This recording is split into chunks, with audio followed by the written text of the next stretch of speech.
you'll get the flavor of what his ideology is. Here's a statement.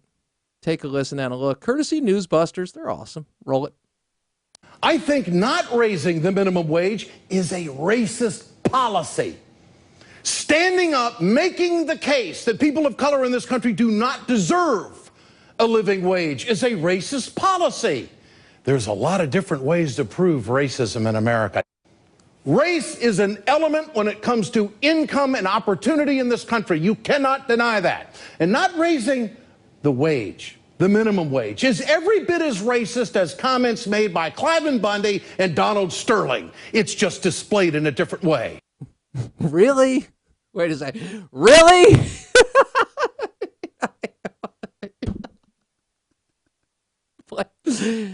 I know. I'm going to ask for it again because I won't use that term. I want to stay family friendly. And even though I can say it, I don't want to use it, but it really is ridiculous, absurd.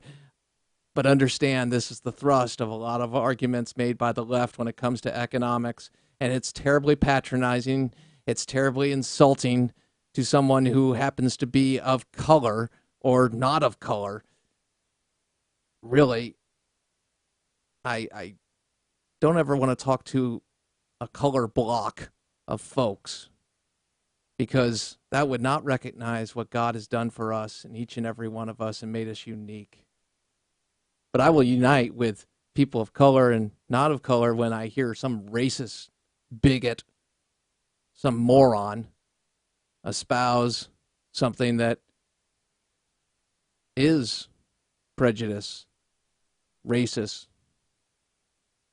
So, just so we're clear on that.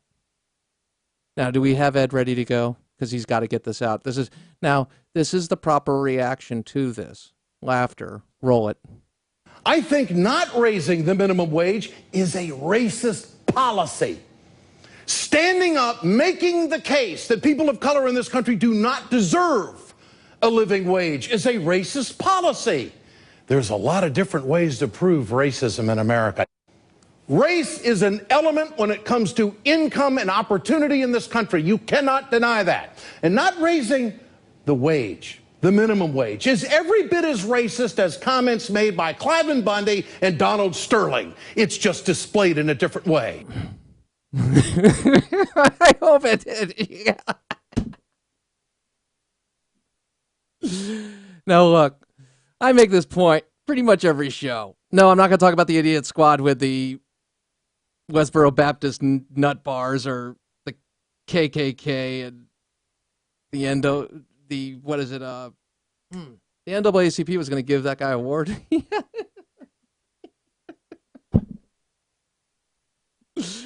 Oh, golly. Lord help me. The Black Panthers, I always forget their silly berets. I think they should do kind of a costume exchange program with the Klan on the Jerry Springer stage. Debate their fashions. Yeah, they're absurd. So, are you denying the blood of the Klan? No, I'm not. A despicable organization. We'll talk about that, but I'm not going to go down that rabbit trail. Here's what I'm going to do. I'm going to tell you what's going to be used and continue to be used more and more toward the election. They're looking for an issue that grips. And we all can't stand racism, so that's a pretty effective one.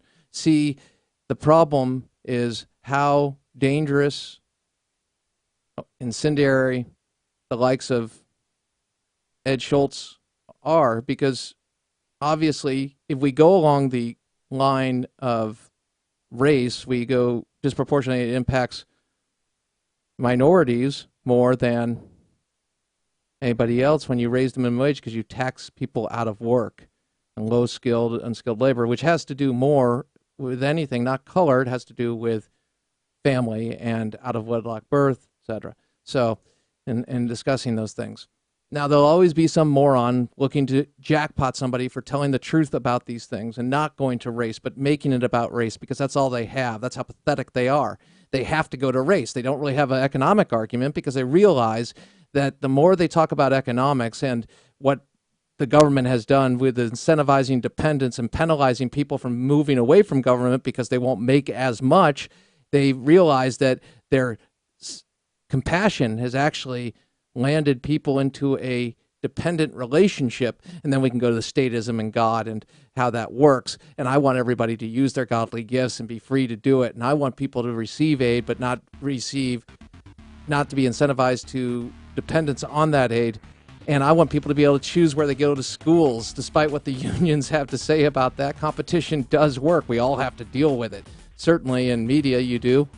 And I say all these things in truth and love. I want you to know, but it's going to be race, it's going to be gender, but it's not going to be about the truth. And just like with Benghazi, it's never about the truth.